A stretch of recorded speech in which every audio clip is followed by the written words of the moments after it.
one of the daughters married a prominent beer manufacturer in town. So he ended up doing like really well for himself.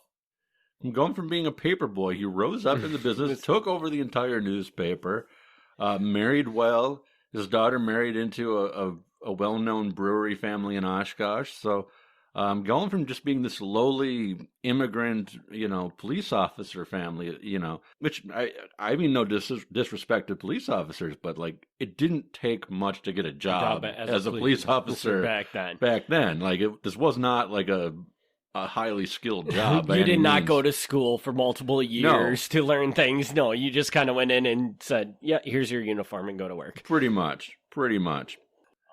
Okay, so one thing I thought was interesting when I was kind of looking into this, I see that the Oshkosh Public Museum has a photograph of Oscar Hardy, the newspaper publisher, visiting Carl Laemmle in Hollywood. And Eric says, I don't know who Carl Laemmle is. And again, listeners probably don't either. But Carl Laemmle is the guy who started Universal Studios. Oh. And that's a whole other story. But Carl Laemmle, like, he started out in Oshkosh. He was the manager of a clothing store in Oshkosh. Really? Yeah. And then he moved to California and started Universal Studios. Wow. So I thought this was kind of neat that, like, Oscar Hardy went to California to visit, apparently, his old buddy Carl. And so that was fun. So, yeah, all the great Universal movies of the day came from a guy from Oshkosh. Hank Ripple, the murderer, also had a son. Okay. His son was Ernest Ripple.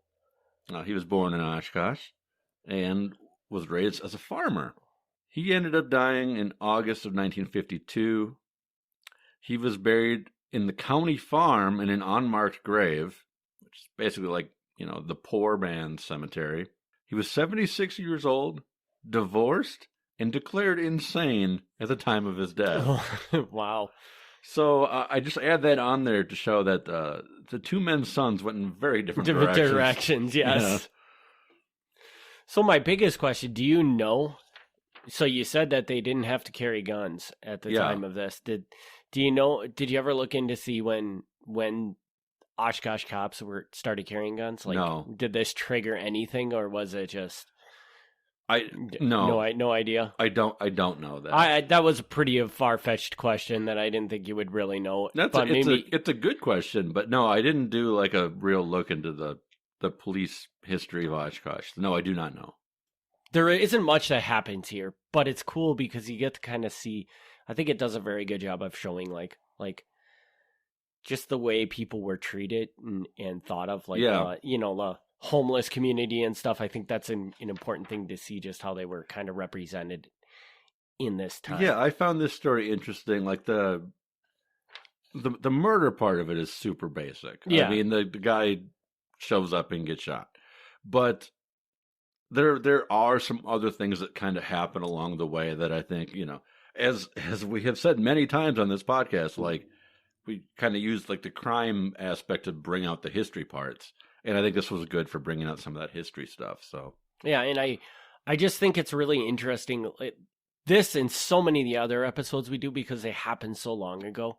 Yeah. It's just like, I guess I've never really thought about, like, in the 1800s, what did a police department look like in Oshkosh, Wisconsin? Yeah. I've never thought about that. But when you talk about what it was, I'm kind of shocked by how basic it is. Yeah. And it's just interesting to see how things have changed and grown, Yeah. Well, so I'm gonna talk about Kaukauna for a moment. That's fine. Maybe we should just change this to Kaukauna Murder and Mayhem. Yeah, Kaukauna Murder. It's not a murder story, but so the only police department whose history I really know somewhat is Kaukana's. And they didn't even have a police chief until like 1920. Okay. Prior to that, they had what they called the marshal, and they had a north side watchman and a south side watchman, and they only worked at night.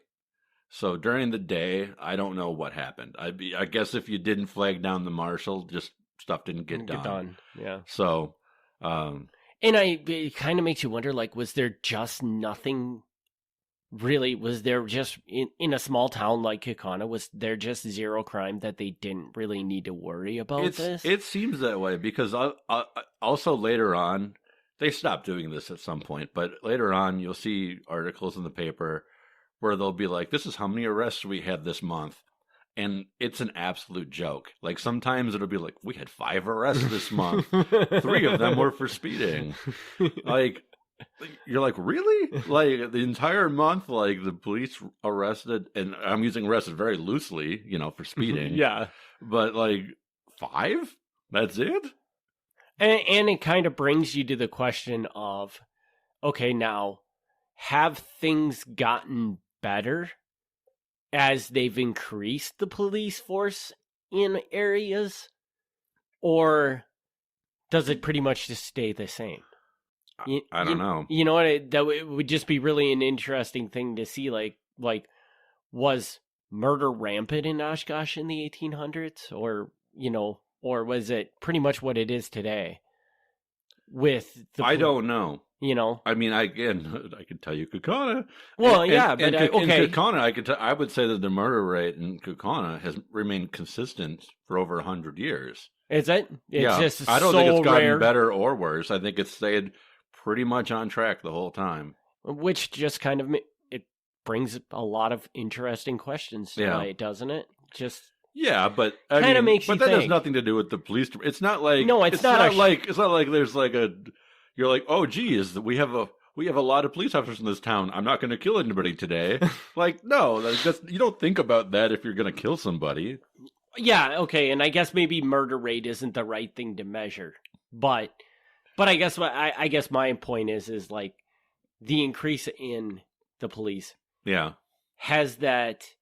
was that because it was necessary, or just as time went by, did they just continue? I think if we go down this train, I'm going to get in some trouble. Yeah. I think I'm going to say things that are probably not politically okay to say. I mean, so I'm going to say this, and I'll probably get in trouble for this, but I kind of feel like it's a self-perpetuating thing. Because here's what happens. You hire an extra officer, right? And now that you have an extra officer, you're going to arrest more people for speeding because you got an extra guy running radar. Mm-hmm. So naturally, he's going to pick up guys that other people didn't get. So then when you do your annual reports, you're like, look how many more speeding arrests we got this year than last year. I guess we need another officer. Yeah, I guess I could see that. And so, I mean, so some things, aren't going to change one way or the other. Like having more or less officers, I don't think is going to change violent crime a whole lot because, again, like I said, like if you've got like a domestic abuse situation, that person doesn't care how many cops there are.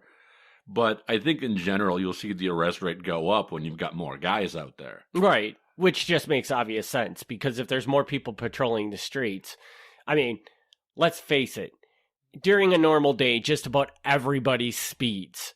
I mean, yeah, maybe I do. I don't know if everybody does.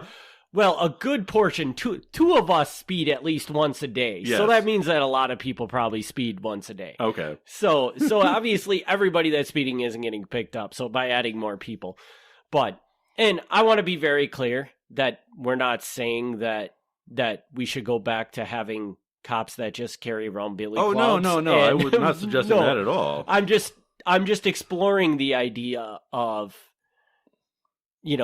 have we increased police force because it was necessary, or have we just increased it because we could? Because the resources were there to increase it. Yeah.